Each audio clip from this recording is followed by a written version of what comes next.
Do you know what happens on a wedding night? In a small German duchy, where Charlotte and her brother were living, someone from the British royal family suddenly arrived.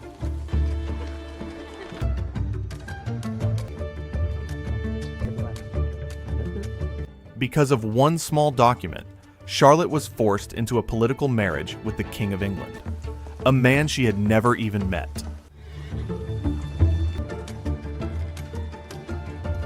You give the appearance of a statue. Statues are works of art. This is a great honor. Oh, how difficult was it to be chosen? And you could have told them to choose someone else. They wanted you. Adolphus, think. Why me? I had no choice. I am sorry. Please be your most agreeable.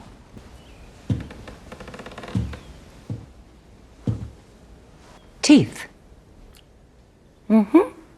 You have good hips. You will make lots of babies. That is your job. As many babies as possible for my son. Yes, Your Highness. Brimsley, take Charlotte to the seamstress so we can have her gown fitted. Oh, no need. I brought my wedding gown. Our gown is traditional, in our fashion, for our family. Meanwhile, George's mother was quite concerned about Charlotte's appearance. You did not say she would be that brown. But I did say she had more blood. Very brown. Can they be cancelled? We cannot cancel the royal wedding on the day.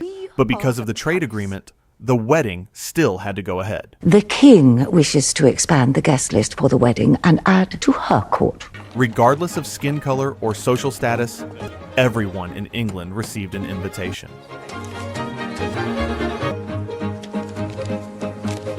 Is he handsome? Is he ugly? Is he kind? Is he funny? We can discuss the order of the matrimonial ceremony, Your Highness. I am a good person and shall overcome. You can tell me. Is he cruel? You said you were going to always be with me, Brimsley. You need never worry. I shall be here. I need to use the chamber pot. Are you with me for that too? Even though Charlotte knew this was an arranged marriage, marrying a complete stranger was still far from easy for her.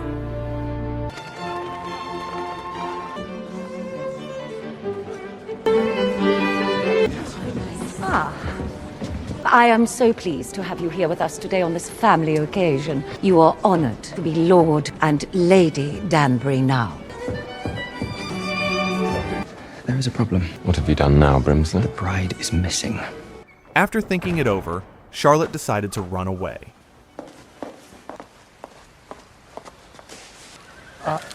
Hello, my lady.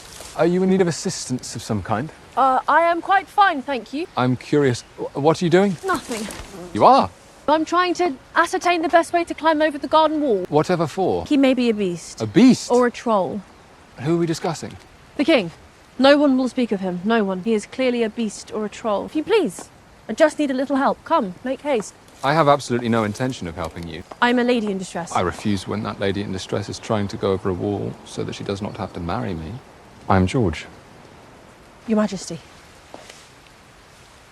But after meeting George and starting to feel drawn to him, Charlotte changed her mind and decided to go through with the wedding. I hope I see you in that.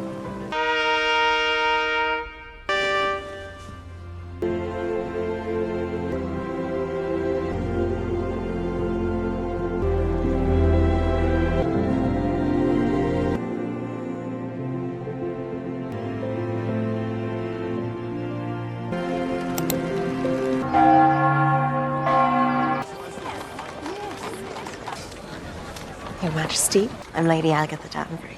I'm to be on your court. Be careful, ma'am. I know that if you send for me... After a brief meeting, she said goodbye to Lady Danbury and stepped into the carriage. What is the surprise?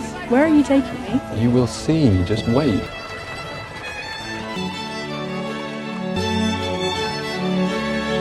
What do you think? It is lovely. This is our house.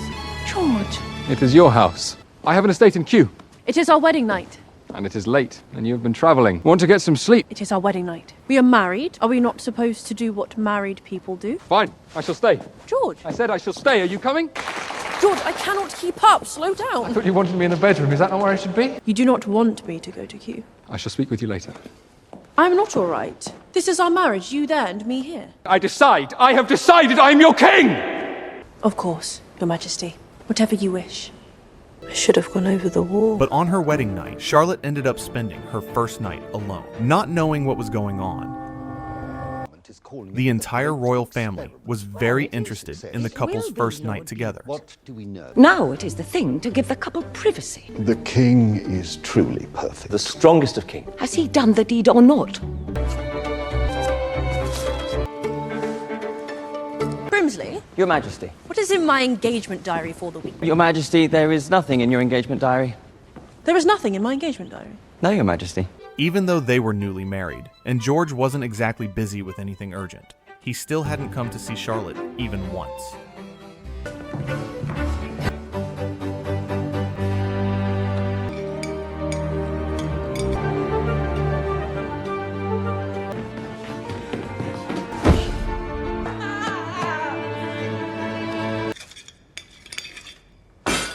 Brimsley, we are going to see my husband.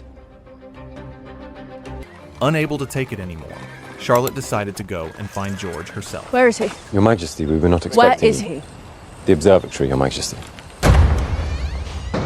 Hello, here you are. George, what have I done wrong? Then Charlotte. what is it? What is so wrong with me? I do not understand what you complain about. I'm completely alone. I do not want to fight with you. I want to fight with you! Go home! Charlotte!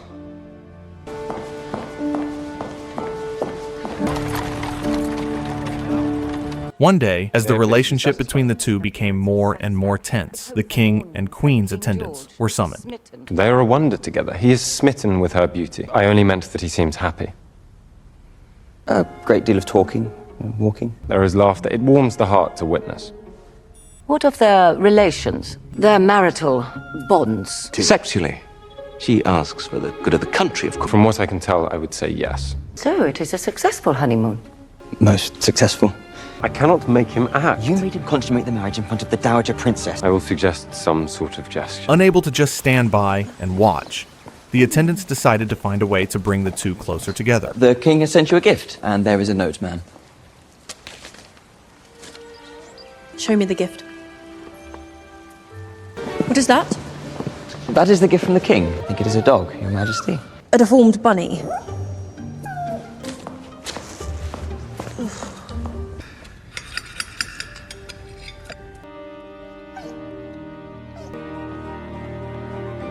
I want to meet my ladies in waiting tomorrow. Lady Danbury.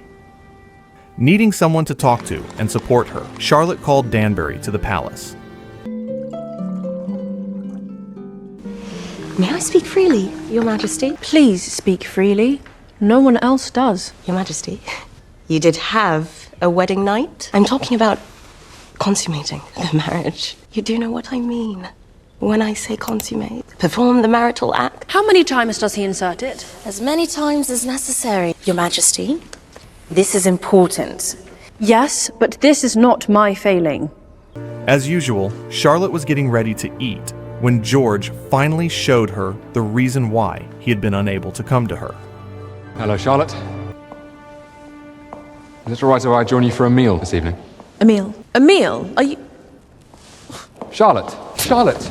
Charlotte! Just give me a chance. Charlotte, stop walking this instant! You have no reason to trust me. I marry you and then I disappear into my observatory. Give me just one evening of your time. Allow me to show you where my mind has been. Look, do you see it? Oh my word. What is that? That is Venus. Well, George, it is beautiful. It is.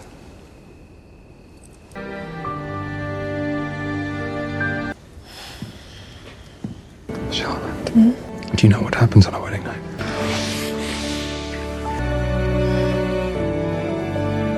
After spending her first real night with George, Charlotte went to breakfast the next morning and accidentally overheard something she was never supposed to Do hear. not make me ask the question. Your marriage is the business of this country. I need to know if you have properly bedded her. For the crown.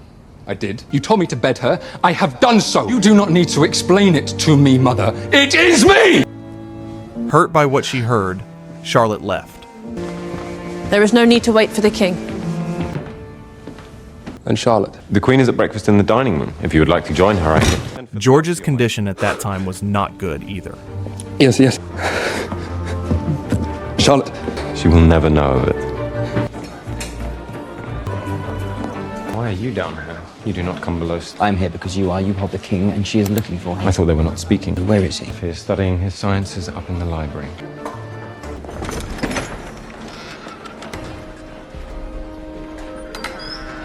Why is he being examined by a strange doctor in the cellar? You have seen nothing. Brimsley accidentally witnessed George being examined. Even so, the coronation still went ahead as planned. God save the king. God save the queen.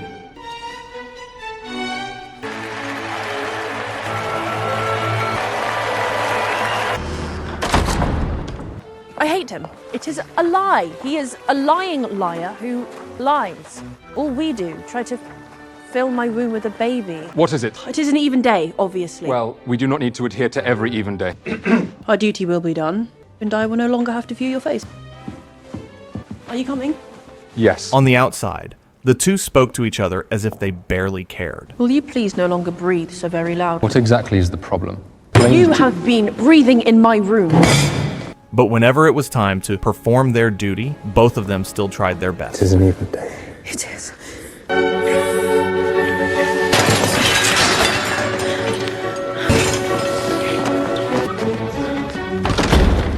The royal family, meanwhile, could think of nothing but securing an heir. They called Danbury in to ask whether Charlotte had shown any signs of pregnancy There is yet. pressure. We need a baby. A baby seals the great experiment. Perhaps a ball would help with the great experiment. The first ball of the season, with you. I shall take it up with Lord Bute. Under Danbury's guidance, everyone was invited to the first ball of the social season. His Majesty King George III and Queen Charlotte. Lord and Lady Danbury, thank you for having me. Your Majesty. Shall we?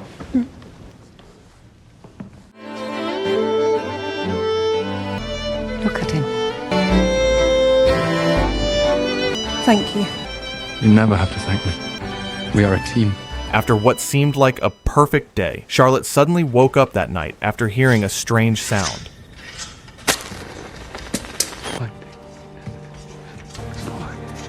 George? Your Majesties, can I? George is working. I see you! Venus, my angel, I'm here! Venus is indoors. With you. She is with you. If Your Majesty prefers to retire, Mr. Reynolds and I... What is this? What is happening? What has happened to my husband? I believe she has found you a bride. At this point, time goes back to before Charlotte ever arrived there. George! I did not expect so much company. Tell me, what would the people prefer? A royal baby or cheap? I have found you a queen, Sophia Charlotte of Mecklenburg-Strelitz. She is on a ship. It is done. Impossible. Storms over the North Sea this season. No sky, no moon. No moon. No lunas, no lunas, no... Because of George, the royal family had invited the best doctors in England to the palace. Symptoms remain consistent with an inflamed cerebellum. Now it is a week before his wedding. Merely suffering a disorganization of the nerve. Disorganization I have devoted my career to curing. What do they involve then? Listen, boy, you are the King of England. You have thousands prepared to die. You command an entire kingdom. You can command yourself too. When one doctor's treatment started to show results, George decided to continue, letting him handle the treatment.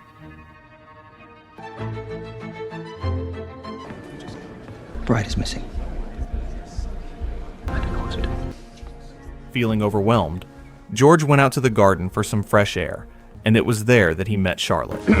Hello, my lady. Are you in need of assistance of some kind? I do not need to do anything. I have decided I am your king! Observatory now. Just you. I did not know a woman could be so beautiful. In truth, the reason George kept avoiding Charlotte was because he had fallen for her. She belongs as far from me as she can get. I'm married, now I shall leave her alone, safe from me. Doctor, thank you for coming so quickly. I need your help. Of course. Surely there must be something that you can do. I have been experimenting with something more proactive. I want to be well. I would require rooms in the palace. Anything. Whatever you have to do, we have the time and privacy of my honeymoon. George wanted to have a happy marriage with Charlotte, so no matter how harsh the doctor's treatment was, he was willing to endure it. Art and habits.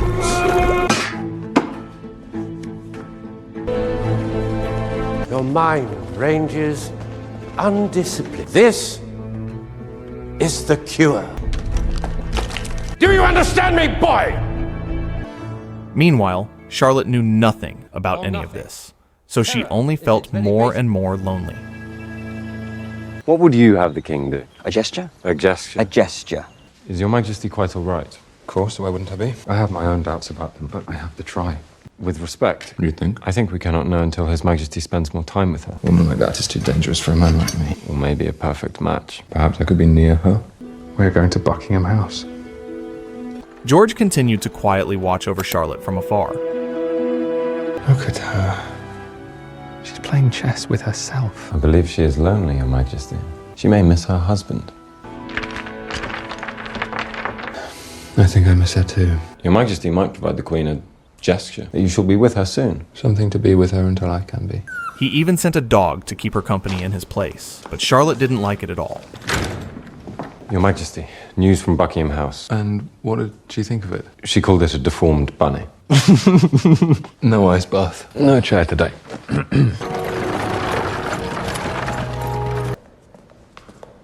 Have his bits healed then? His bits are fine, I've told you. In the end, George finally gathered the courage to sit down and have dinner with Charlotte. Is it all right if I join you for a meal this evening? A meal. A meal! Where are you going? Away from you, wherever you are not! Give me a chance. Charlotte, stop walking this instant! I realize you have no reason to like me, but if you will give me just one evening of your time, it might not make you forgive me, but it might make you hate me a little bit less. Does this mean you are coming home to Buckingham House? I am coming home to Buckingham House. Your Majesty? Not now, Doctor. I'm busy moving. Without consulting me? I have instructed the men to find you quarters there. But such a change could have disastrous consequences for your health. Doctor, I feel healthier than I have in years. From then on, George began sharing a bed with Charlotte, but when he briefly stepped outside, George ran into the doctor again. Monroe, what are you doing here? Nevertheless, I remain the Queen's. Stay away from her. But, Your Majesty, she came to me. But why would she need a doctor? She is with child. Congratulations, Your Majesty. After hearing that Charlotte might be pregnant, George's condition immediately took a terrible turn. And after that, Charlotte saw everything with her own eyes. Farmer. George?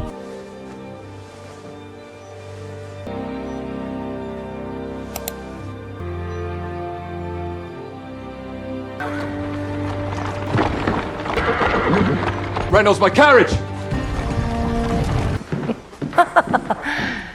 Charlotte, I believe we may have to break fast another morning, Lady Howe. I thought, but surely a coincidence. The Mad King, because the king is mad and I live in a mad house. The king is not mad! You were nothing. You came from nowhere. No matter if your husband has his peculiarities. Well, I did not even ask for a husband. If I must have one, cannot be for a man I do not know. Excellence truly knows no bounds. When the thing everyone had feared finally happened, George went to see the doctor. Your Majesty? Strap me back in.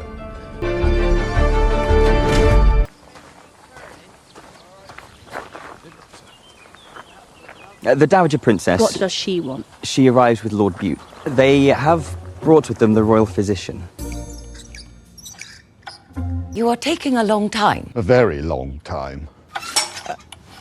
She is with child. It is done. You are sure as you can be? In fact, Her Majesty is quite far along. I will have my things moved over to Buckingham House at once. What? Your safety is most important. As for Charlotte, she was pregnant with their first child.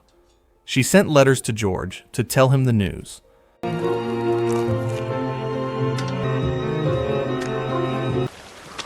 Deliver the letter to His Majesty.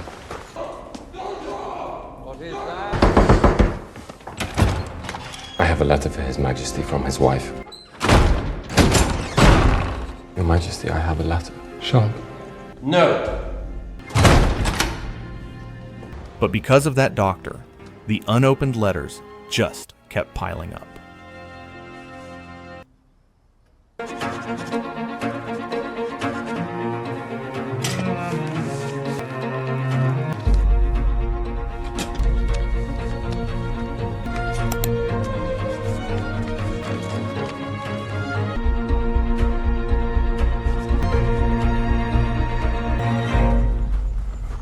There is a letter. As I said. There is a letter, but not for the king. The Queen's brother in Germany. What for? She wants to leave.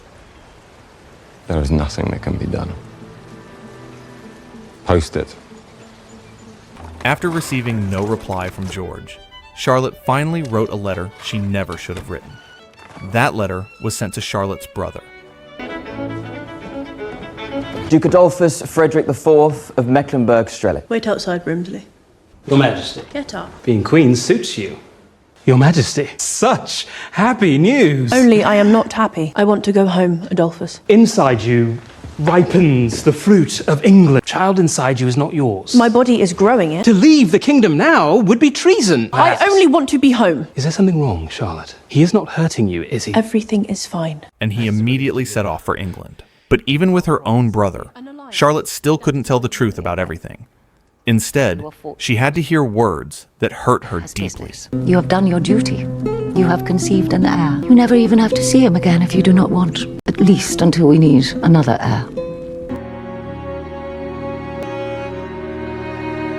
Your Majesty, you cannot leave England. We shall need to remain here. Your Majesty, do I owe the pleasure? Of course.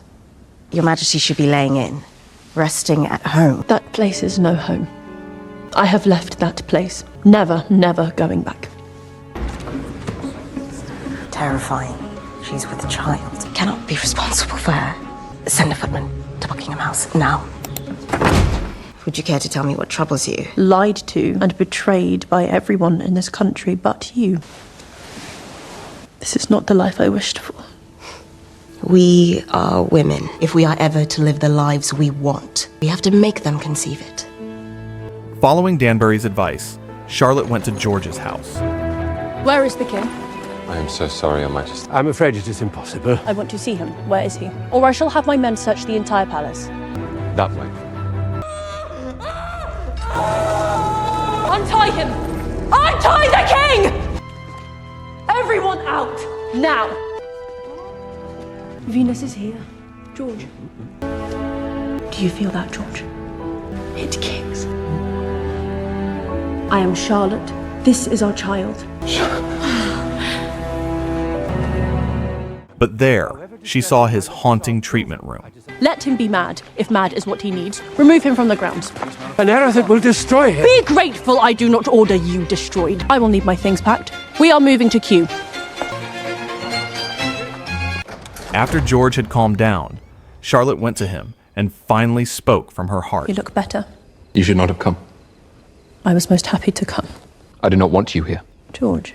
Go back to Buckingham House, please. I do not want you. I want never to see you. Leave. I order you! No. No, George. Please, Charlotte, please go. No. I have heard that you wish I had not come. Charlotte. What I have not heard is that you do not love me. Perhaps you stay away from me because you care for me. Do you love me? Charlotte, please, stop! I love you. George, if you do not love me, all you have to say is that you do not love me and I will go. First, you have to say that you do not love me. I am a madman. Do you love me? You do not wish a life with me for yourself. I will tell you where you are. Do you love me? I love you! From the moment I saw you trying to go over the wall, my heart calls your name. You bring the light. In the end, the two of them were finally able to confirm their true feelings for each other. When will he come, our little king? Very soon. Hello, little king. You will tell the king that his mother is waiting.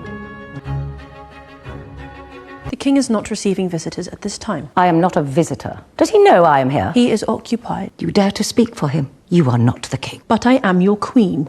You carry just one king in your womb. From the moment a king is born, there is no hiding for him. You cannot allow him to hide. His crown will not survive.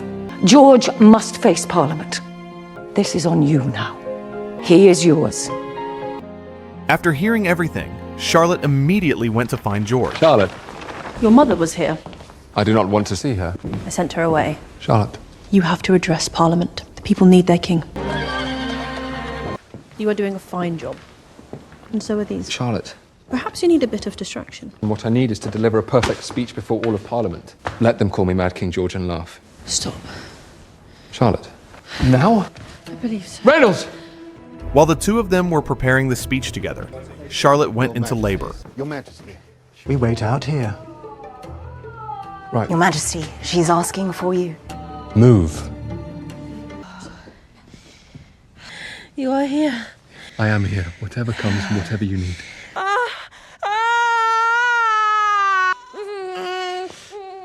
Is he healthy?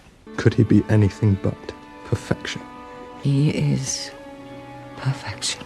And then, along with the birth of the child everyone had been waiting for and blessing, Charlotte gave a speech that surprised them all. Where is Charlotte? Here I am. I was with the baby. I'm not late. There is plenty of time. You look very handsome. You are ready. He is going to be brilliant. Oh, of course, Your Majesty. But unlike Charlotte's strength, George collapsed once again. Your Majesty. Your Majesty. What did you do? He seemed quite fine when he left He was here. not fine. Your Majesty, forgive me, only he was not fine. That was merely hope. Wait here. George? George, it is me. I'm sorry. Charlotte realized that George was deeply afraid. The heavens, they cannot find me under here. I'm not a king. This is who I am. You can leave me. I will not. You have half a husband, Charlotte. Only half. Half a man, half a king. Then we shall make it the very best half. You will be king. Your children will rule. Together we are whole. I do not know how to repair what happened at Parliament. We shall bring Parliament to the crown. Perhaps it is time we opened up the doors to Buckingham House. To make things right, she invited everyone to this place. Their Majesties, the King and Queen. If he cannot even face his people, he is finished. Smile and wave. Ready? And let us dance. You and me. You and me.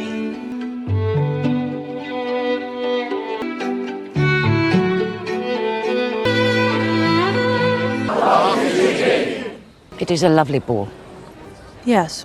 I have only ever wanted him to be happy. You make him happy. Thank you, Your Majesty. In the end, Charlotte was finally accepted by everyone.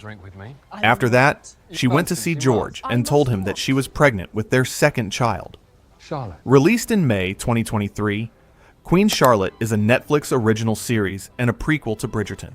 Even if you have never watched Bridgerton before, this series is still engaging enough to enjoy from beginning to end. The story is built quite tightly, with the narrative moving back and forth between the past and the present. However, in this video, I only summarize Charlotte's story in the past. Queen Charlotte is now available on Netflix and has 6 episodes. My task this season cannot be exceptionally difficult. Look, with such feeling too. I do not need feeling. What I need is what I have, and that is a list. What was the greatest mistake of Viscount Anthony Bridgerton's life?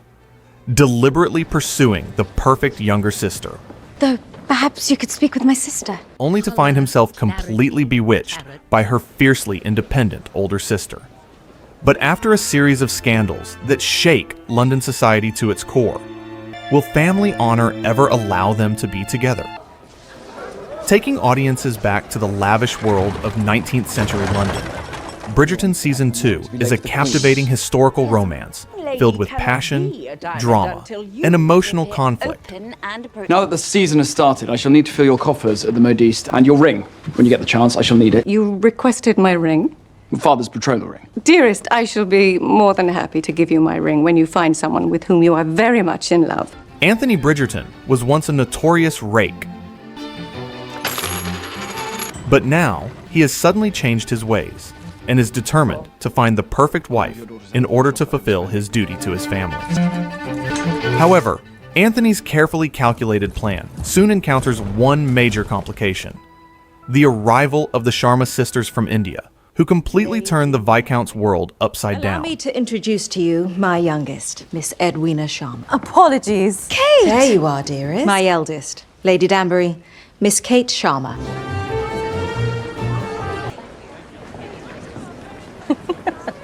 Oh, I'm sure there is someone here who will charm you. Viscount intends to find a wife. I know that gentleman. I do not believe I've yet made an introduction. Must be my mistake. He is very handsome. Yes. Anyone here you've not yet rejected? We shall have our diamond tonight, and I shall have my wife. Allow it to now be my honor to present to you the season's diamond, Miss Edwina Sharma. You look at her the way I look at a finished painting, brother. Viscount Bridgerton. I'm most grateful for the introduction, Your Majesty. It all begins when Anthony sets his sights on Edwina Sharma, the gentle and graceful younger sister who has been chosen by the Queen as the season's diamond. But before he can marry Edwina, Anthony must first win the approval of her older sister. Something wrong, Didi? You are not to go near that man. She is who I shall marry. Miss Sharma, am I to be kept at this threshold all day? I say we heed the young lady and wait with the grace our hostess affords us. I'm afraid you are much too late, my lord. I wish to escort Miss Edwina to the races. My sister already has an escort this afternoon. And the day after? Now that I think of it, she may be free. Ah. Unless, of course, she is on her honeymoon by then. Did I say something funny? No intrusions, Bridgerton. A sharp, independent woman who is convinced that Anthony is nothing more than a selfish and dishonorable man. Determined to protect her sister, Kate constantly challenges Anthony and does everything in her power to keep him away from Edwina. The Viscount does not like to lose. He's never stomached it, even back at Oxford. I thought you met today. Kate, it is dreadful. Do not speak to me or my sister ever again. What has happened? Miss Edwina and I are well suited. She's a lovely young lady. She wishes for children. She'll make a perfectly agreeable wife. But now it's time for me to secure my final victory for the day. How much clearer must I be? I brought a gift for Miss Edwina. This is all a game. You do not even know me. There is not much more I need to know. Lord Bridgerton. Miss Edwina. Come, Edwina, we must return inside. He cannot give you the love you deserve. Does that make him a bad man or an honest one? But her younger sister gradually developed feelings for Anthony, leaving Kate feeling helpless. The tension between Kate and Anthony continued to escalate until one day. Oh.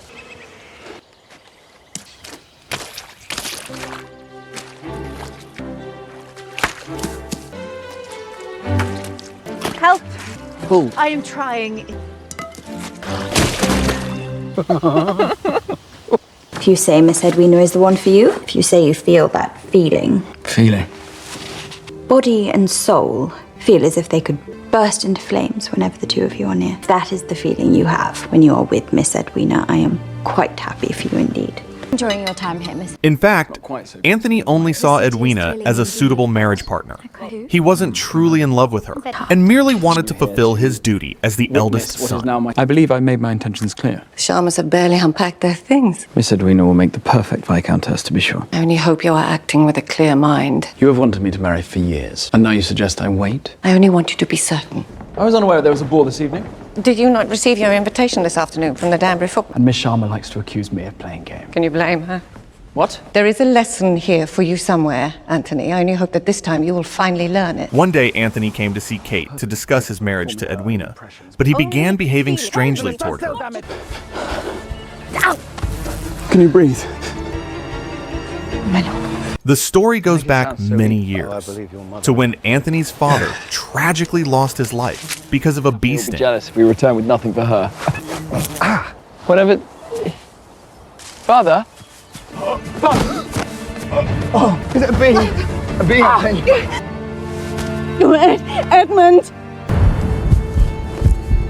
His overwhelming emotional reaction unconsciously revealed what was in Anthony's heart. It was not only the painful memory that made him react that way. Part of him had already developed feelings for Kate, even though he had not yet realized it himself. I was painting that. Do you think all of this was a mistake? This business of inviting the Sharmas out early? Who's made the whole affair so fraught with difficulty? Are you still feeling upset by the Viscount's lack of action? I thought I'd be announcing an engagement at tomorrow night's ball. Where there will be many other suitors. He is the one I want, Kate. The Viscount. Meanwhile, her innocent younger sister still believed that as long as Kate continued to hate Anthony, she would never have a chance with the Viscount. So she asked Kate for a favor. Kate! Come sit with us. Miss Charlotte. Lord Bridgerton? We all set for the hunt, brother? Indeed we are. Kate, did you know Kate is an excellent shot? Do you not think it true? I did not say that. But you thought it. Oh, what fun you will all have. Getting to know each other, all the better. Even Edwina herself never imagined that she was the one who had created an opportunity for the man she loved, and her sister to grow so close. Later that night, unable to sleep, they happened to meet again in the library. I did not mean to This start. time, both of them knew they had feelings for each other. Yet they still kept their distance because they understood that this love should never be allowed to exist. Lord Bridgerton is going to get me a lemonade. How very thoughtful of him. Oh, I need you to dance with him. What? He shall need to ask you for your blessing. And you are ready to grant him your blessing, are you not? Yet through their heated arguments, a powerful attraction begins to grow between them. They are drawn to each other like magnets, but both desperately try to suppress their feelings. Kate refuses to betray her sister's happiness, while Anthony believes he must place his family's honor above his own desires. It's not what you think. You are courting her sister. And I have every intention of bringing it up. Nothing, in fact, happened. There is obviously something between you. You must be honest with yourself.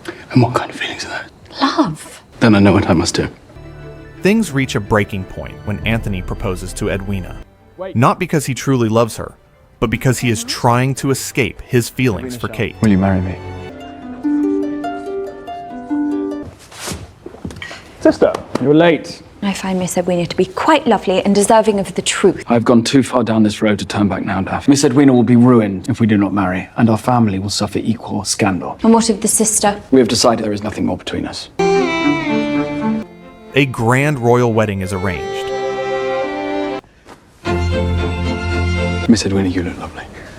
Thank you, my lord. Creating an unbearable situation in which two people deeply in love are forced to stand on opposite sides. The tension finally explodes at the altar. During the ceremony, Edwina is stunned when she notices the longing glances and undeniable affection between Anthony and Kate. Realizing that she has merely been a substitute for the woman Anthony truly loves, Edwina calls off the wedding in front of the queen and the entire aristocracy, igniting a scandal that sends shockwaves throughout London. Breathe, Edwina. You have feelings for him! All this time! You wanted him for yourself! No. Do you love him? What? Do you love him? A failed wedding with their queen presiding. It is not your fault. Lady Whistledown will make it so.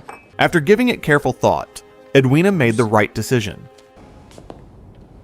I have made my decision. I cannot marry you, Lord Bridgerton. I may not know exactly what true love feels like, but I certainly know what it is not.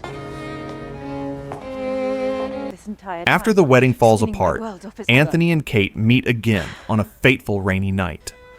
Unable to hold back their feelings any longer, they finally cross every boundary and surrender to the passion they have been denying for so long. But the next morning, overwhelmed by fear and guilt, Kate rides away in the pouring rain. Tragically, she falls from her horse and is left unconscious. As Anthony holds her in his arms, devastated beneath the rain, he finally realizes that his life would be meaningless without her. Edwina. Mama! Did Lord Bridgerton come to see me? He rescued you in the park. He brought you back here several days ago. I will join the family in the drawing room momentarily. Anthony. She's awake. Mrs. Wilson heard from one of the maids. I'm glad to see you're awake. Thank you for the flowers. I called on you to apologize. You deserved so much more than that. I did not want it to happen like that. So, I came to apologize. Yes, you already and said to that. ask you to marry me. I'm returning to India. It is decided. You are running away. Please go. Dearest, I hope your return to India is not because of some eagerness to flee what is difficult. Edwina forgives you. I forgive you. But I do not forgive myself. Are you still planning to leave for India? I was fearful of losing you. On the final night before she returned to India, Anthony finally met Kate and poured his heart out. I was fearful of losing you. I've loved you from the moment we raced each other in that park. I love you. This time, he is no longer acting out of duty, but out of genuine love. The story ends 6 months later. The scandal has finally died down, and Edwina has forgiven her sister. Anthony and Kate are now happily married, enjoying a sweet and passionate life together, while constantly showing off their love at the Bridgerton estate. Bridgerton Season 2 proves one thing. No matter how hard you try to run from true love with logic and reason, your eyes will always betray your heart.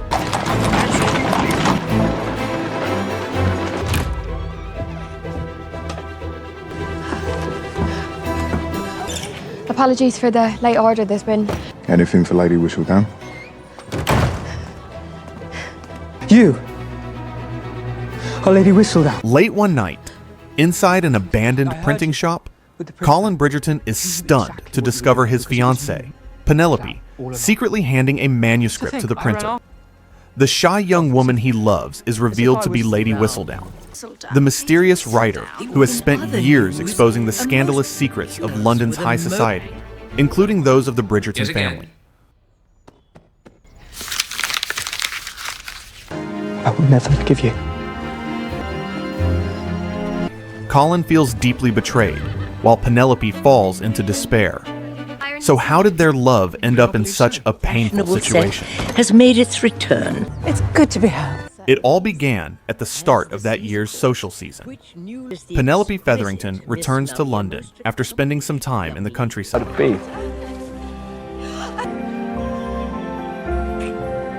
This time, she no longer happily follows Colin around, as she once did, because at the end of the previous season, she overheard him publicly declaring that he would never court her. Are you mad? I would never dream of courting Penelope Featherington. Penelope has also lost her closest friend. After discovering that Penelope is Lady Whistledown, Eloise Bridgerton ends their friendship. You have no idea how horrible it's felt to keep this from you. Whistledown has been all I have had, and I have given it up, and I gave it up for you. All I feel is pity for you. Ironically, Eloise is now close to Cressida Cowper, the woman who has bullied Penelope many times in the past. At the same time, Colin returns from a long journey across Europe.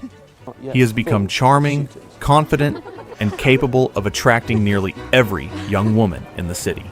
Pen, it is good to see you. As you said, sometimes time moves rather quickly. However, Penelope treats him coldly, leaving Colin confused about what has happened. I cannot live at home any longer. I must take a husband before that happens. Penelope decides that she must find a husband in order to escape her family's control. Someone kind, who'll ask my privacy for. If she marries a man who is frequently away from home, she will also be able to continue her secret work as Lady Whistledown. I should like to try something a little different tonight. No longer willing to wear the bright yellow dresses chosen by her mother, Penelope completely transforms her appearance. With elegant gowns and a new hairstyle. You failed to collect your clothes. She immediately attracts everyone's attention at Lady Danbury's ball, including Colin's. Are you well, Mrs. Featherington? Lord Debling. However, her new appearance cannot instantly give her confidence. Me? Excuse me, I might... Oh, my deepest apologies. Mrs. Featherington, I shall find a maid to help you. After Cressida deliberately humiliates her, Penelope panics and leaves the party. Pen. Colin follows her and tries to comfort Good her. night, Mr. Bridgerton. Pen, I have heard you telling everyone how you would never ever court Penelope Featherington. But Penelope angrily reminds him of the hurtful declaration he made the previous year. Of course you would never court me. Only then does Colin realize how deeply his thoughtless words wounded her. In a moment of anger, Penelope uses her identity as Lady Whistledown to publish an article mocking Colin's new persona, claiming that his confidence is nothing more than a false mask.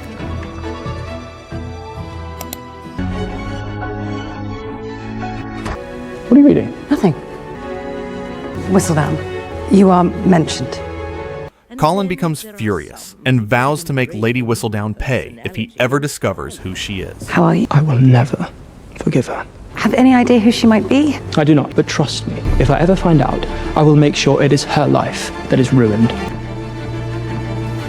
You have a visitor, miss. I'm sorry for intruding. And I'm very sorry for my callous comment here last year. It pains me to see you upset. Then perhaps you should not have come. The following day, Colin sincerely apologizes to Penelope. To make amends, he offers to teach her how to talk to and attract men. If a husband is what you seek, then let me help you. Colin, I cannot have you with me whispering into my ear in every ballroom. We will have lessons. What do you say? I'm glad your mama let you keep your dresses. From then on, they began seeing each other more often under the excuse of practicing. So, how do we begin? I should like to see your skills as they are first. Gentlemen, I believe you know Miss Featherington.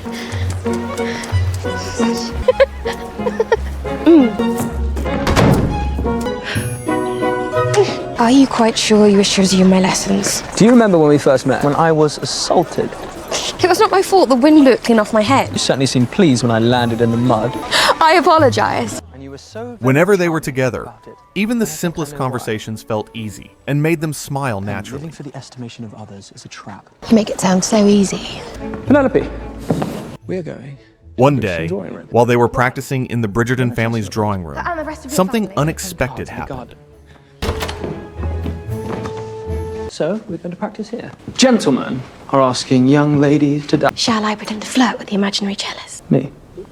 You? I'm the perfect person to practice on. Your eyes, a most remarkable shade of blue. Yet somehow they shine even brighter when you are kind.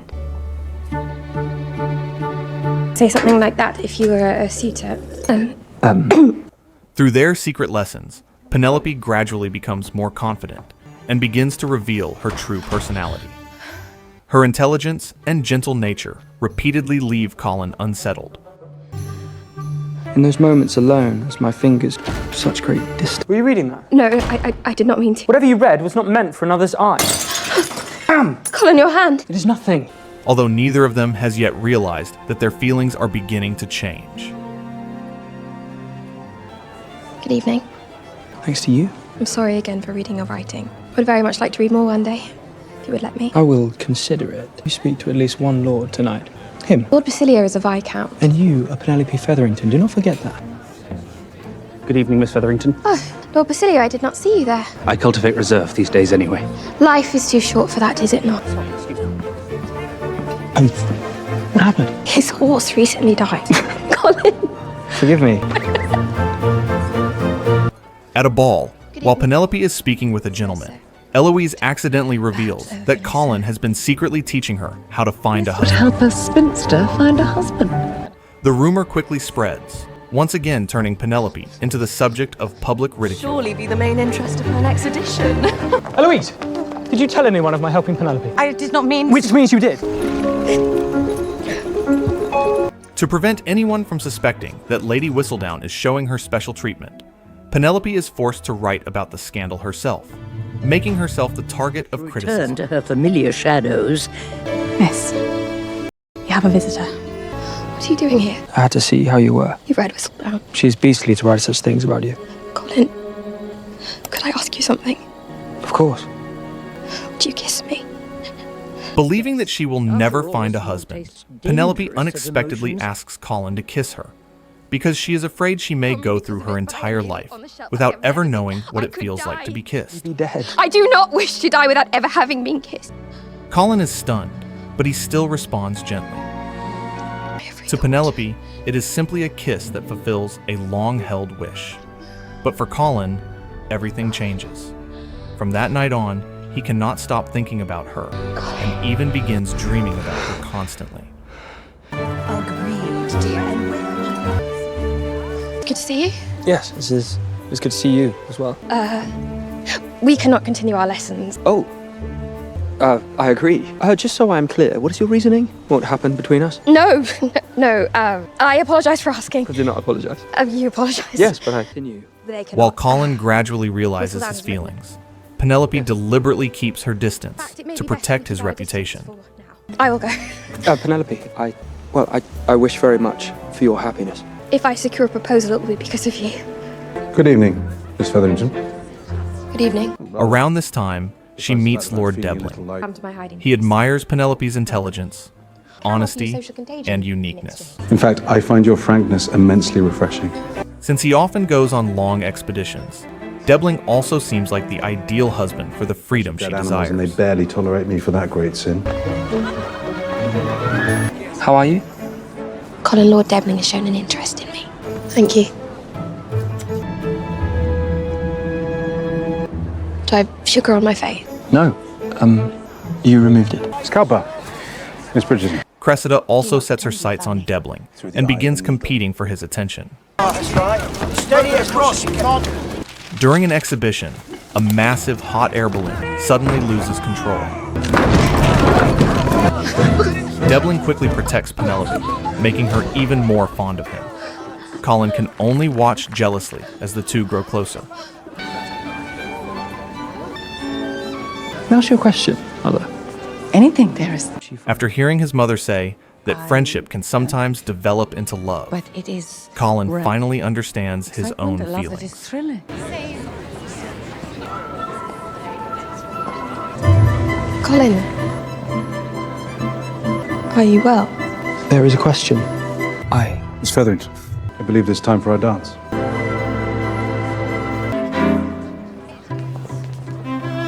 You ready for me, miss?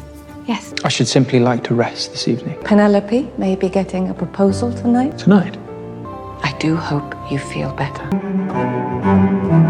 May I have the honor of taking one of your spots? At the next ball, just as Debling is preparing to propose to Penelope, Colin immediately interrupts them. Colin, you're going to ruin things between me and Debling. You cannot marry him. You hardly know him. I hear he is leaving. He tries to convince her not to marry a man who will constantly leave her behind to go on expeditions. I'm going to accept his proposal. I said I would help you find a husband, but I cannot stand by and watch you make a mistake. During their argument, Debling realizes that Penelope's heart has always belonged to Colin. Unwilling to marry a woman who loves someone else, he gives up his plan to propose. And the feelings between the two of you. I do not... That is not even... Miss Featherington, with the amount of time I will be gone, it is essential I make a match with someone whose affections are not already engaged elsewhere. Penelope storms off angrily. Colin immediately follows her and gets into the carriage with her. What do you want? What if I did have feelings for you?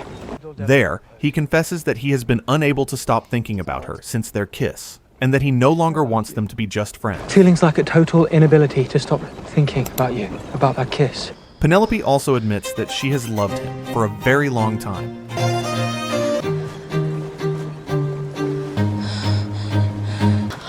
Colin! When the carriage stops in front of the Bridgerton house, Colin suddenly gets down on one knee and proposes to Penelope. We are engaged. Hyacinth, I do not think The Bridgerton family is delighted, except for Eloise. She knows that Penelope still has not told Colin the truth about her identity. Excuse me. Eloise, wait. My brother. Eloise. Does he know that you are Whistledown? And warns her that he deserves to know before they get married. Time to find the right moment, but I will tell him you have my word. But Penelope is terrified. She believes that if Colin discovers she is Lady Whistledown, he will leave her immediately. You might want to read this one as well. She goes on to say, Colin Bridgerton, betrothed to Miss Penelope Featherington. I can only imagine the analogies Whistledown will see fit to make. At that moment, Queen Charlotte offers a reward of £5,000 to anyone who uncovers Lady Whistledown's identity. I wanted to show you this before our wedding. This is to be our home. You do not realize how much that meant to me. I will always stand up for you because I love you, and you should see it. Penelope was going to tell Colin the truth. Firmness of your lips parted just so, as I've been dreaming about. But in the end, she just couldn't do it. Congratulations. During the engagement party, Eloise tells Penelope that she must confess the truth before midnight, or Eloise will reveal it herself. I can feel it. I need to tell you something. Pen, are you well? I have an announcement. You would like to know who Lady Whistledown is? I am she. But Cressida suddenly steps forward in front of everyone and claims that she is Lady Whistledown in order to collect the reward. Miss Cressida Cowper, you are summoned to the palace at the behest of Her Majesty the Queen. A measly £5,000 should be nothing to the great Lady Whistledown. The Queen is not entirely convinced and orders Cressida to publish a new issue as proof. Cressida is forced to release a fake article filled with cruel attacks on members of high society. Said that there is no rest for the wicked. Unable to let Lady Whistledown's reputation be destroyed, Penelope decides to publish an article exposing Cressida. I never should have befriended her. You'll be all right. How? Because I'm going to publish again. I can discredit Cressida.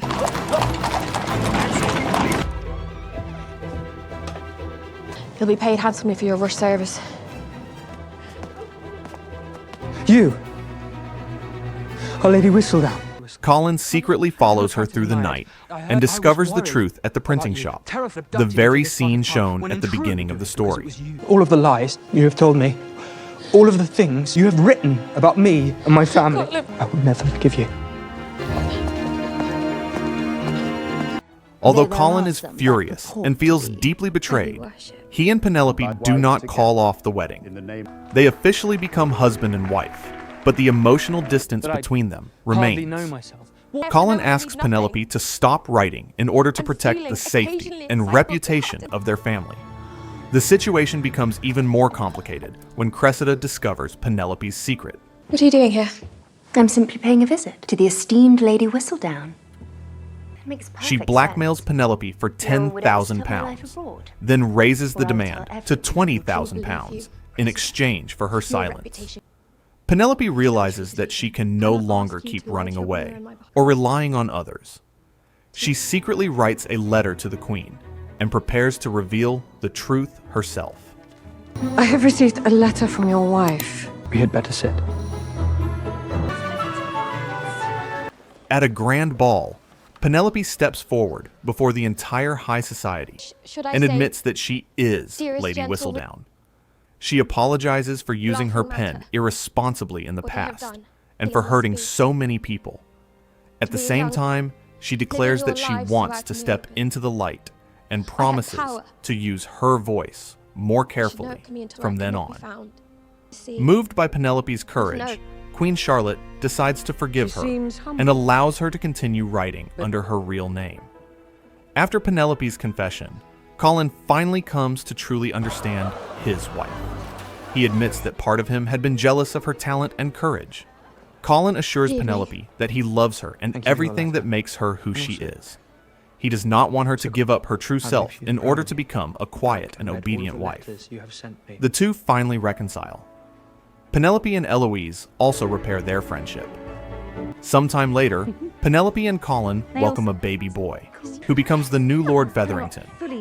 The series ends with Colin publishing his memoir, while Penelope continues her writing career. From that moment on, Lady Whistledown's articles are proudly signed with the name Penelope Bridgerton. Season 3 of Bridgerton consists of 8 episodes and is now available in full on Netflix. Don't forget to subscribe to the channel, leave a like, and turn on notifications so you won't miss our next movie recap. Goodbye, and see you again soon. You're not far for me to fetch him for you. You've had to fetch him for me one too many times these last months, John. I require an audience with my son. Move! Bridgerton! Oh, my word. How are you here? Good Lord. Hatch, draw back the curtain. Please do not. Oh, so bright. Dear God. Bridgerton Season 4 has received a very positive response, but it has also been rated low by some viewers and caught up in controversy over racism. Even so, this could still turn out to be the most interesting season yet. The story centers on Sophie and Benedict Bridgerton. We begin another season. During the social season in 19th century England, Benedict is pressured by his mother to attend a masquerade ball, even though he has no desire to get married. Mother! Enough, Benedict! Lady Bridgerton. And are these your daughters? They have recently made their debut. May I present my daughter? It is a fine evening. I am very much enjoying your party. Do you think you will succeed this evening? Excuse me? In persuading your second son to take a wife? There he is. He is so handsome. Surrounded by women trying to get his attention, Benedict suddenly notices a mysterious girl in a silver dress and a silver mask. Pardon me, young lady. Could I trouble you for the next dance? You see, I would love to, but I have misplaced my dance card. Unlike the others, she is not looking for a husband. She is simply lost in the beauty of the party. Benedict walks over and asks her to dance. Oh, I'm not looking for a husband. Excuse me, I cannot dance. But she tells him she cannot dance. Sensing that she does not seem comfortable dancing, Benedict takes her out to a quiet terrace. You're not like the other young ladies, you know. And what is wrong with the other young lady? They are Constantly pursuing you. The more they talk, the more drawn he becomes to her. You put your hand in mine. Now you move a little closer. 1, 2. Oh, we should not. We should not what? Please tell me your name. What does it mean? Then, as the clock strikes midnight, the moment when everyone must remove their masks, she kisses Benedict one last time and leaves the ball, leaving behind only her glove. That mysterious woman is Sophie Beck, a maid in the Penwood household. I do hope she arrives soon. Patience, Sophie. In truth, Sophie is the illegitimate daughter of a nobleman and a woman of lower status. Although she was raised like a young lady, she was never allowed to openly call her real father, father. And this is Miss Timmins, our governess. And who is this darling girl? This is Sophie Peck, my ward.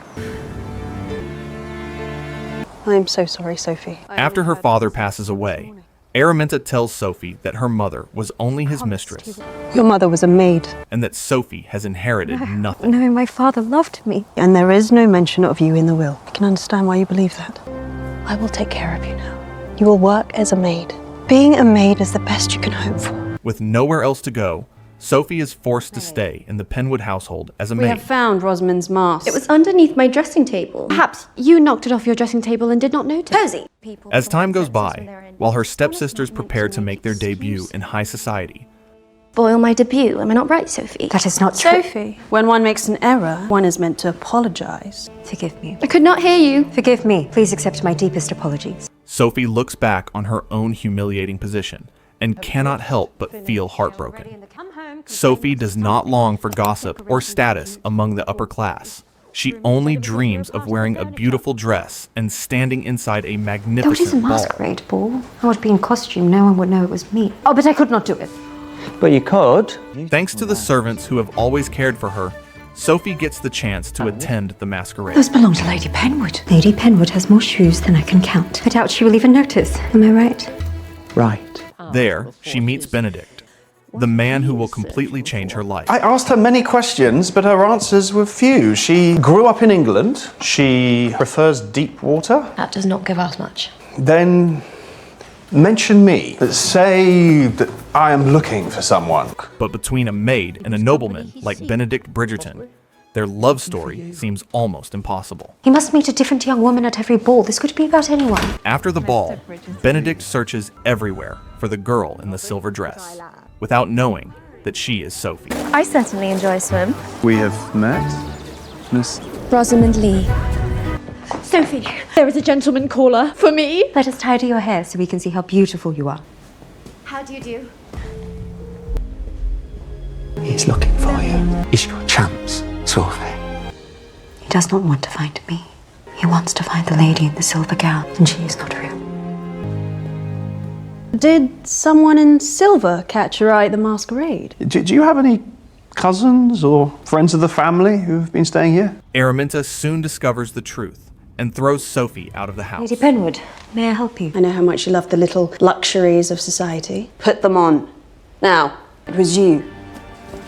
You marked my silver shoes. You slipped into the masquerade ball. There is no punishment that fits the crime of stealing my shoes, those gloves, and that dress from my home. It is my home as well. How dare you! With a little money from her fellow servants, Sophie leaves for London to find a new job. It is not much, but perhaps you could sell it. Goodbye, sir. Do not forget yourself. 2 years pass, but Benedict still cannot forget the mysterious girl from that night. At a party in London, he hears a woman in danger and immediately rushes to save her. Look at me! Apologize, sir! That woman is Sophie, but Benedict does not recognize her. No, we do not. Because of this incident, Sophie loses her job. I will find another position for you in London. Benedict offers to help her find new work and tells her to come with him. Unlike Cavender, Although I was Sophie raised wants to to keep respect- her distance from him, she has no other choice. So she reluctantly sets off with Benedict. Remind me of your name again? Sophie Peck. On the way, it suddenly starts pouring rain, forcing Benedict and Sophie to take shelter at his countryside estate. You will be sleeping in a guest bedroom. Follow me. The bed is decent enough. That day, all the servants are trapped outside because of the storm, so the two of them have to manage everything on their own. Sophie is given a room of her own to rest in, but in the middle of the night, something unexpected happens. Sophie quickly gives Benedict first aid and stays by his side all night, helping him get through the danger. Do not leave me again.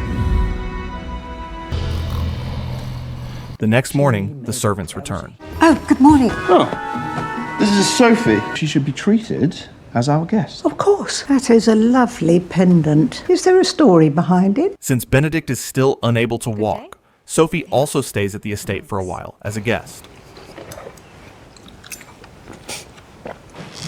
I shall assist Mrs. Crabtree.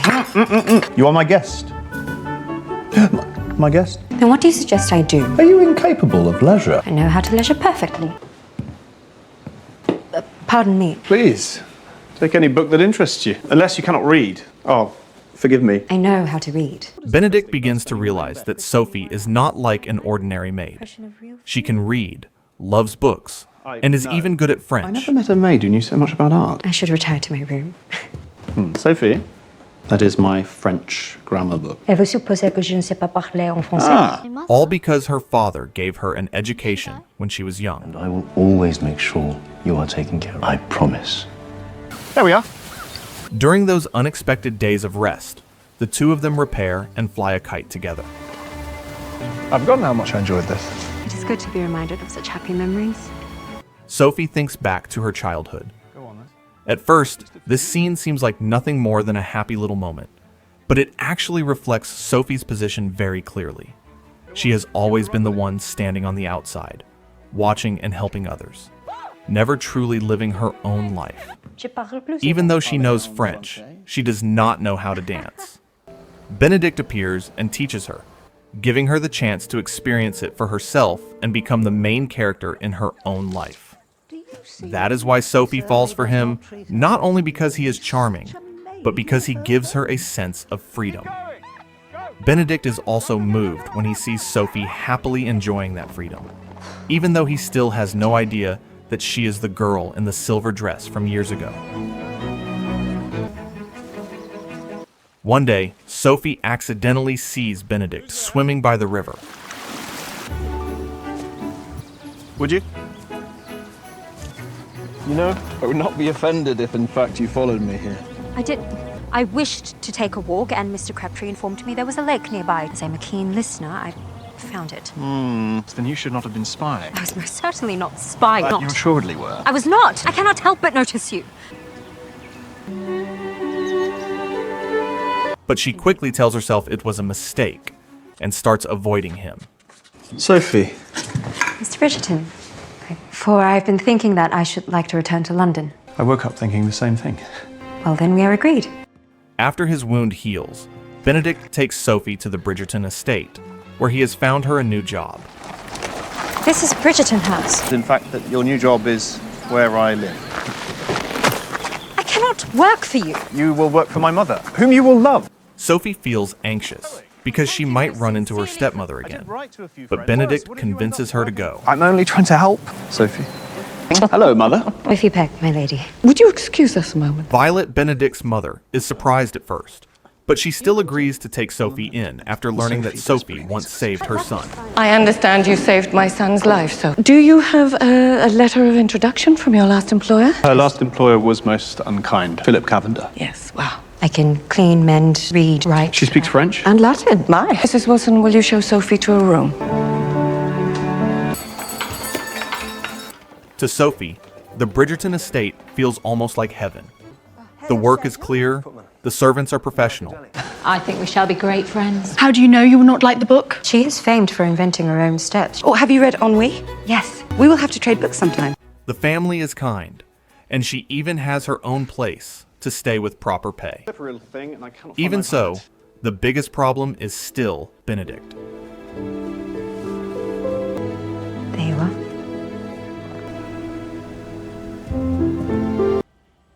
Whenever they are near each other, they are once again pulled into feelings they should not have. Good night, Mr. Bridgerton. Mrs. Mondridge has a neighbour. She has dark hair. Her parents never gave her or her sisters dance lessons. It must be her. Her name is Miss Hollis. And did you grow up in the countryside? We spent many childhood summers on the coast of France, in fact. Did you? Bien sûr. Et vous? He says it is one. Maybe he can show you something. One day, while everyone is out, Sophie returns to her room to get her purse and runs into Benedict.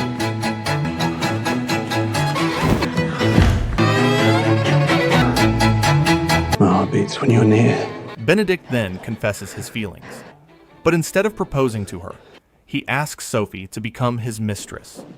To Sophie, it is the worst confession he could possibly make.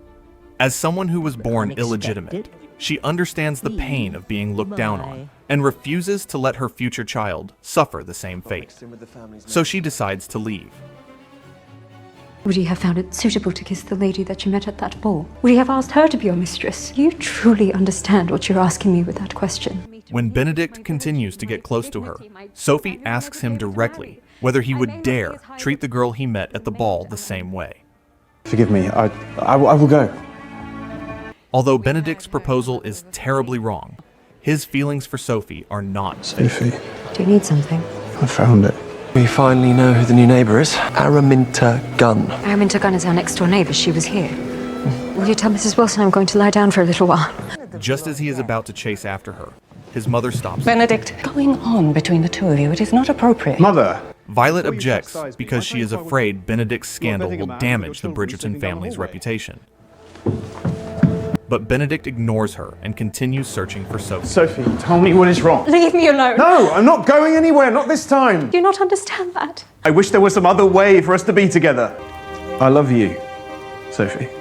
You're the person I've been searching for all my life. I love you. Of course. Sophie is touched, and the two spend one night together. Mama will not like you using a second biscuit.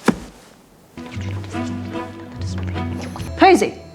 I once employed a maid who baked perfectly buttered biscuits. And yet I had to dismiss her. And she stole from me. Diamond shoe clip. She was called Sophie Peck.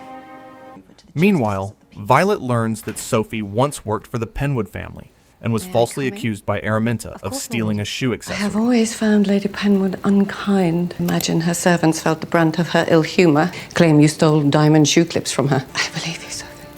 Thank you, Lady Bridgerton. So that we might live there. Benedict plans to take Sophie back to his countryside estate and live there with her. And my father. Was. And what of your family?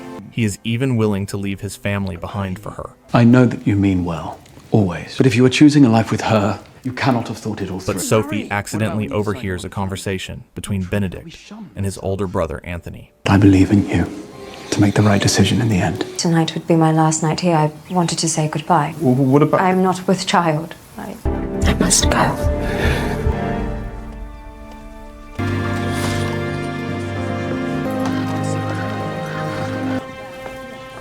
At that very moment, John, Francesca's husband, suddenly passes away. The entire Bridgerton household is overcome with grief, so Sophie stays behind to help.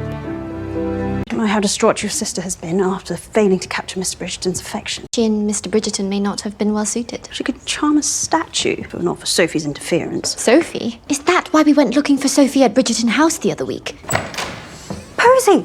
What are you doing here? Later, Posey secretly comes to see Sophie. I came to warn you that we have moved in next door, and my mama is intent on finding you. She means to have you arrested for the shoe clips.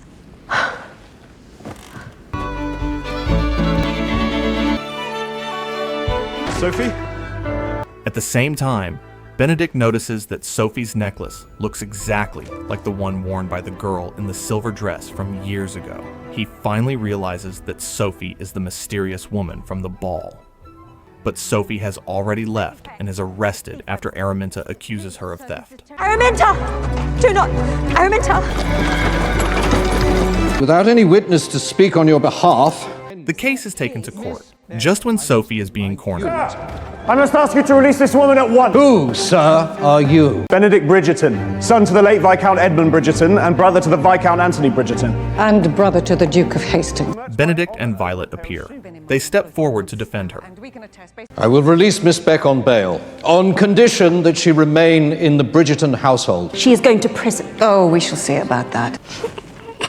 Come along, Hazel. Thanks to them, Sophie is released on bail and returns to the Bridgerton house. I found your necklace in my bedroom last night. The lady in silver, she wore this very same pendant. I never wished to lie to you. I fell for you at the masquerade because you saw me. Just me. Benedict. Sophie then tells everyone the full story of her life. Benedict believes that there must be a truth hidden in Sophie's father's will, a truth that Araminta has been covering up all along. You do not have to do that anymore. I would like your help. I'm delighted you've come to call. Eloise has always been fond of Sophie because she is knowledgeable and loves reading, so she decides to help Sophie find her father's will. It has to be in here. This is the one. What is it? In the old study, Sophie discovers that her father left a huge dowry for her and Araminta's two daughters. My father. He left us each an equal portion dowry. He also promised to pay Araminta extra money every year as long as she took care of Sophie. But Araminta altered the will and took everything for herself. Lady Penwood. Am I being summoned by the Queen? What is this? Benedict, Sophie, and Violet choose Queen Charlotte's ball as the place to expose Araminta. How did you know that? I saw the will. How dare you accuse my mother of such a thing? As you have committed a far greater crime. Embezzlement. Facing the Dishonouring late possibility Earl's of will being and taken to court for forging the will and embezzling the inheritance, Araminta is forced to compromise. The maid Benedict Bridgerton is in love with. She is here. Your Majesty, you are missing all the good gossip. Well, Mr. Bridgerton. May I present Miss Sophie Gunn? Sophie regains her identity, her fortune, and is officially recognized as a member of the Penwood family. Queen Charlotte also publicly praises her, helping Sophie formally step into high society. I've made a wonderful diamond. Will you marry me? Yes, I will. In the end, Sophie marries Benedict, bringing Bridgerton Season 4 to a close. As for the review, this season is considered better than Seasons 2 and 3, especially once the second half starts focusing more deeply on Sophie. Ha Yaren's performance is praised as truly captivating, turning Sophie into one of the most lovable characters in the series. Besides Sophie and Benedict's romance, this season also shines through Benedict's growth, the friendship between Queen Charlotte and Lady Danbury, and Francesca's grief after John's death. Although it is still a little disappointing that Araminta does not receive a harsher punishment, Season 4 is still seen as having fixed many of the weaknesses from earlier seasons. It keeps Bridgerton's signature glamour while delivering an engaging Cinderella-style story. Score: 4.5 out of 5. Despite earlier controversy over its promotion and the way Benedict was written, the second half of the season is still strong enough to recommend, especially for anyone who already has Netflix or loves the world of Bridgerton. I don't hear anything. Francesca is Very quiet. Francesca? Francesca? There's no need to shout. Francesca Bridgerton is the sixth daughter of the Bridgerton family. You've gotten rather good. Unlike her lively siblings, Francesca is quiet, reserved, and often feels out of place at the noisy parties of high society. She loves music, enjoys silence, and never truly fits into the usual social conversations of London's elite. The Right Honourable. It is your debut, Francesca. You know, even Daphne. Mama, do not trouble yourself. Miss Francesca Bridgerton, presented by her mother, the Right Honourable Dowager, Lady Bridgerton. You have had good luck with Bridgertons. During that social season, Francesca officially makes her debut and quickly catches Queen Charlotte's attention with her elegance, calm nature, and talent for playing the piano.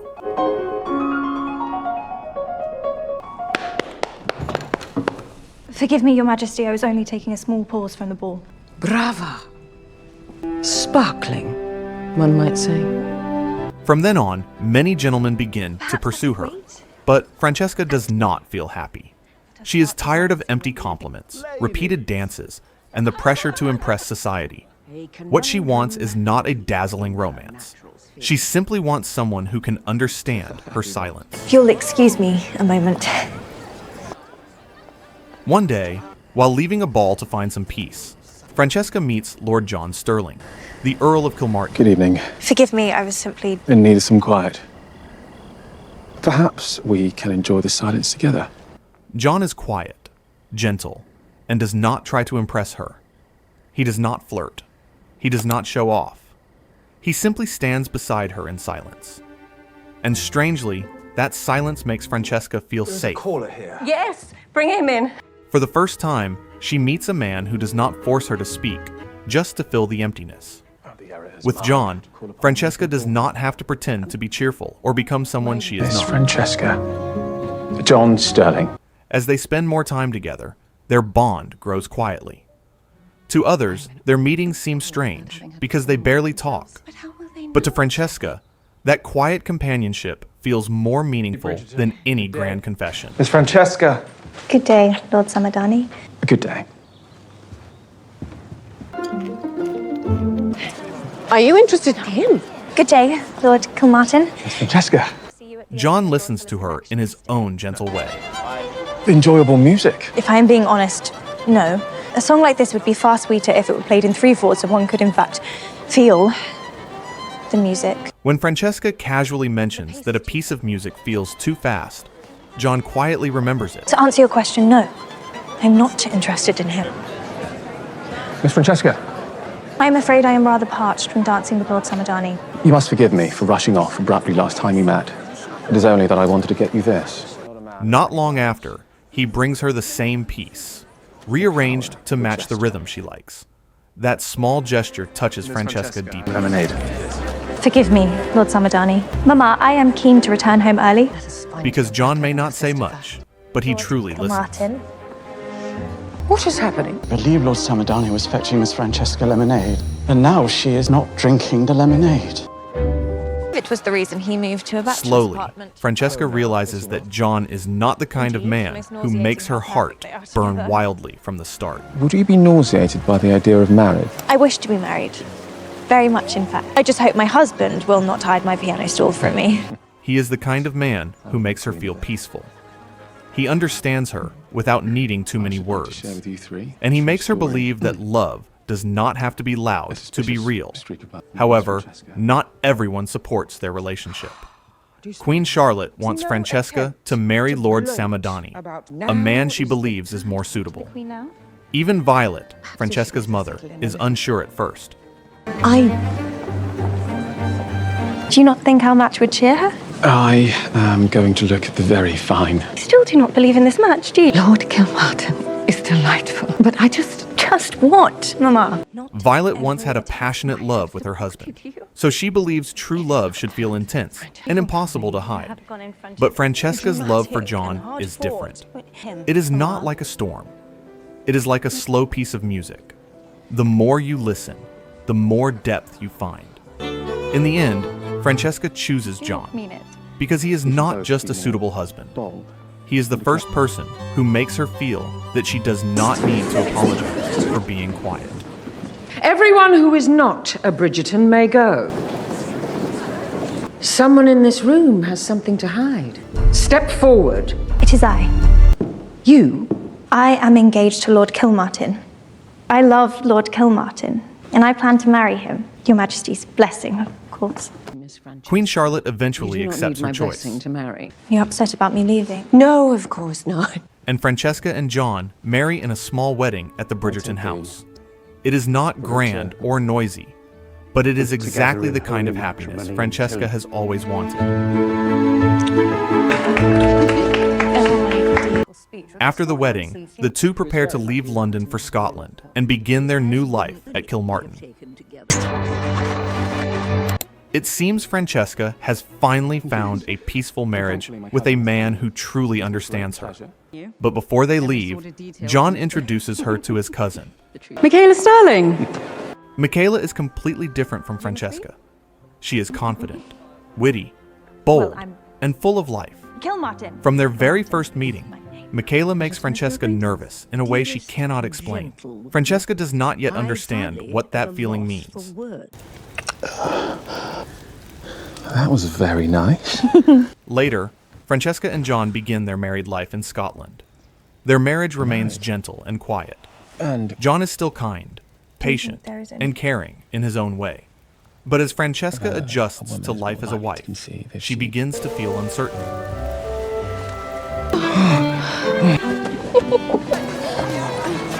There you are. We were got delayed caught behind at a broken home. carriage. Is it terrible how obvious we are? Never mind, of course you understand. You and John are newlyweds after all. What is it exactly that... Sensation when two bodies... Yes, thank you. She hears other women talk about passion in marriage and starts to wonder if something is missing in herself. She worries that she is not a complete wife. She worries about children, duty, and the expectations placed on a noble marriage. Apologies, I simply... I do not know what the pinnacle is, or means, or where to find it, or how to acquire it, or what is a pinnacle?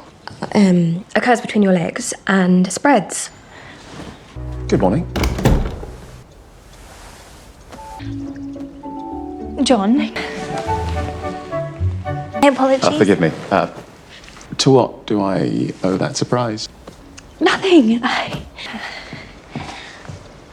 Enjoy our tea together. Are you ever going to tell me what motivated your visit the other morning? I do not know either, but I quite enjoyed it. Did you? If you should like to be more, I should be happy to comply. When John learns about her fears, he does not blame her or make her feel ashamed. Instead, he gently reassures her. He tells her that nothing is wrong with her. Ever. Francesca. And I am certain it is the reason we are not yet with child. Francesca. Forgive me, I do not know what is wrong with Francesca, me. there is nothing wrong with you. Whatever you wish for in life, I will always endeavor to give it to you. He only wants her to be happy. Whether that happiness comes from children, peace, or simply feeling fulfilled. Once again, John proves his love through patience and respect. I do hope you've missed me. Michaela! But their quiet life changes when Michaela appears in London. Her presence makes Francesca uncomfortable, not only because Michaela is so different from her, but also because Michaela and John are very close. They share memories, private jokes, and a natural bond that Francesca cannot enter. For the first time, Francesca feels like an outsider in her own home. She loves John and trusts him, but the closeness between John and Michaela still makes her feel lost. It was great fun. I do not wish to do that. And we will come to bed now.